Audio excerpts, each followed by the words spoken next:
All right, golfers, we're going to spend a little bit of time breaking down Caitlin Clark's golf swing. Not only because it's relevant, but also because a lot of the things that she does in her golf swing are common things that I see with a lot of amateurs on the lesson tee. Now, I'm not going to spend a ton of time talking about her backswing from this down the line position because she actually gets the golf club in a pretty good spot. There's a little bit of a lift above the plane early, but top of the backswing positioning is really, really nice. Club points down the target line, excellent thoracic rotation as we would expect from an athlete. But the positioning, the tilts, everything here from this down the line view, I think is really nice. Where things start to fall apart, in my opinion, is the transition from backswing to downswing. So as we start to work the golf club down, we can see that the hands work really aggressively outwards. So top of the backswing hand position to where her left arm is parallel to the ground, we can see that the hands have worked out quite a lot. Now, if we compare this exact same position to Nelly Korda, we can see that her position at the top versus when her left arm is parallel, the hands have worked far more vertically down. This allows the golf club to stay behind her. It allows the golf club to stay on plane a lot better and for her to extend out and down the target line. Whereas for Caitlin, because the hands work really dramatically out, the club gets on top of the plane line early. She's forced to stand up, pull the hands in and make all sorts of adjustments late in the downswing in order to try and save the golf shot. Now, the $1 million question obviously is, well, why do her hands shoot out this much in transition? Okay, in my opinion, it happens for a few reasons. The first reason is sequencing. The separation between the upper body and the lower body just isn't good enough. As soon as she starts that downswing, we see that there's a really active movement of that club head, and the upper body and the lower body start to work as one unit really early, forcing everything to work really far out in front of her. I also think that there's a lack of tilt to the body in the downswing. So we can see at the top of the backswing, and this is the same from every golfer, that the right side or that trail side is taller than the lead side. The lead side crunches, that's how we stay in our tilts.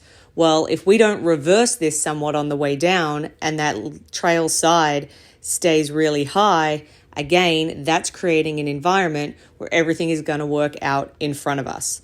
So an active upper body with no tilting mechanisms are going to make it really difficult for her to get that golf club working downward in any fashion. Now, the quality of the video can make it a little bit hard to tell, but it also looks like as she starts to work that golf club down, not only does the upper body and the lower body work as one unit, not only are there not enough tilting mechanisms, but this club face also opens up during the downswing.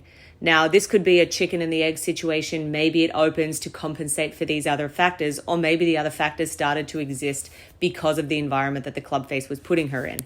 But we can see right before impact that golf club is facing outwards, almost towards the crowd. So there's a lot of rotation that's required for this thing to square up, and there's just not enough time to do it. Hence why the hands pull in, hence why she gets crunched, and hence why that ball is going to fade. Now, there are also some other elements that we can see from a face-on view that are going to affect these or influence these variables as well. So as she starts to work the golf club back, we can see that the hips slide to the right. And now from here, because she's strong, because she's powerful, because she wants to hit the golf ball really far, there's not going to be an inclination to hang back on her back foot. She's going to want to full send this with as much power as possible. So what we're going to see is we're going to see those hips rotate really hard through that golf ball. She's going to be really open at impact. But again, the more that those hips open up through impact, the more that all of those things are going to try and pull that golf club out.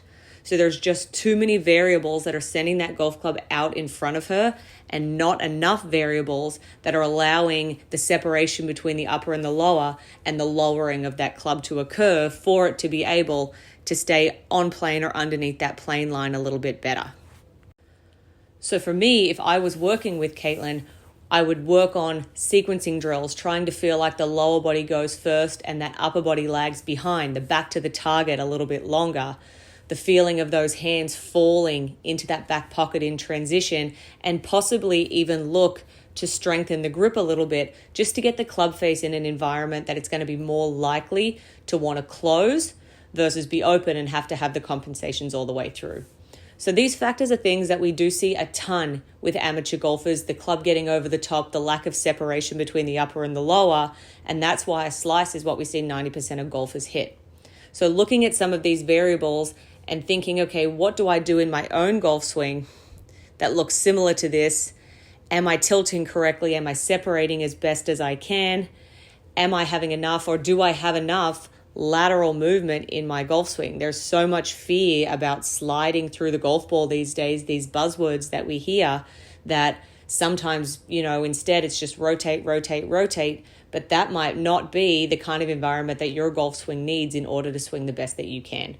So hopefully this video helped you a little bit, maybe highlight some stuff that's happening in your own golf swing.